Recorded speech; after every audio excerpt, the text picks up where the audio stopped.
लोकसभा चुनाव 2024 में हाथी किस रास्ते पर चलेगा, इसकी घोषणा बसपा सुप्रीमो मायावती ने अपने 68वें जन्मदिन के मौके पर कर दी है।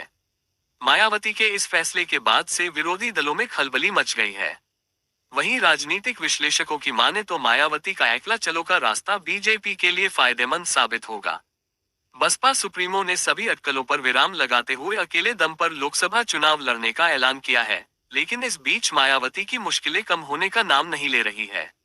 एक के बाद एक मुस्लिम नेताओं की बहुजन समाज पार्टी से बढ़ती दूरियों ने मायावती को टेंशन में डाल दिया है। ऐसे में सवाल भी उठने लगे हैं कि क्या मायावती की पार्टी बसपा से मुस्लिम नेताओं और मुसलमानों का मोहभंग होने लगा है। दरअसल अमरोहा से बीएसपी सांसद कुंवर दानिश अली कांग्रेस में जाने के लिए बेताब नजर आ रहे हैं। उन्होंने अपने आधिकारिक एक्स से राहुल गांधी के साथ फोटो डालकर कांग्रेस की भारत जोड़ो न्याय यात्रा में शामिल होने का निर्णय लिया है। दानिश ने अपनी पोस्ट के जरिए कहा कि ये फैसला मेरे लिए एक बहुत ही अहम फैसला है। इसे मैंने बहुत सोच समझ कर लिया है। वहीं दानिश अली के इस कदम के बाद से ये चर्चा जोरों पर है कि अमरोहा से सांसद जल्द ही कांग्रेस का दामन आधिकारिक रूप से थाम सकते हैं। हालांकि दानिश अली बसपा से निलंबित चल रहे हैं।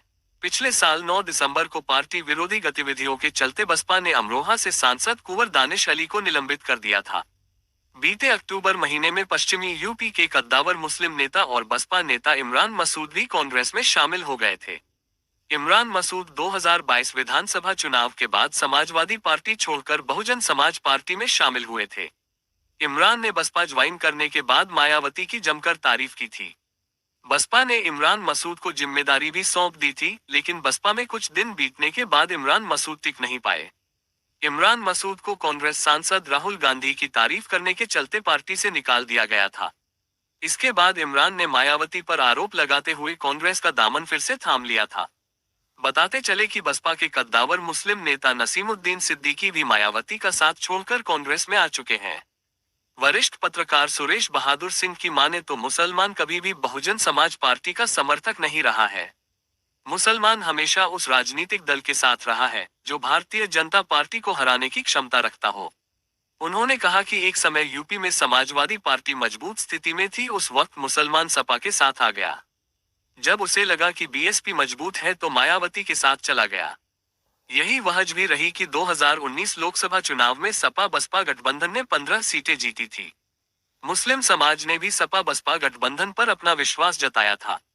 वहीं सुरेश बहादुर सिंह ने बताया कि मायावती ने जिस तरह से अकेले चुनाव लड़ने की घोषणा की है, इससे मुसलमान अब समझ गया है कि मायावती बीजेपी के इशारे पर काम कर रही है।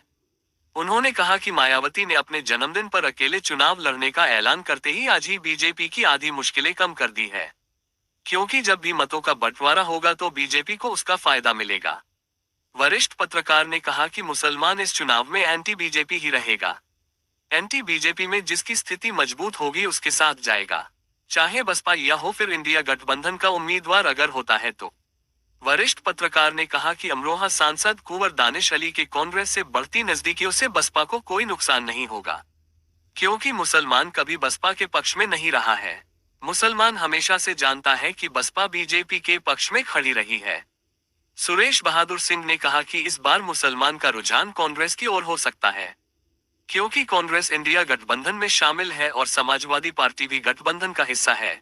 इसलिए मुसलमान इस बार सपा और कांग्रेस यानी कि इंडिया गठबंधन के संयुक्त उम्मीदवार के पक्ष में जा सकता है। वरिष्ठ पत्रकार नवल कांत सिन्हा ने कहा कि बसपा से दूरी वही मुस्लिम नेता बन रहे हैं जिन्हें टिकट की आस थी, लेकिन उन्हें लग रहा था कि टिकट नहीं मिलेगा। कांग्रेस दोनों नेताओं को इसलिए भी ले रही क्योंकि उसे मालूम है कि दोनों बड़े मुस्लिम नेता है और दोनों का वोट बैंक है।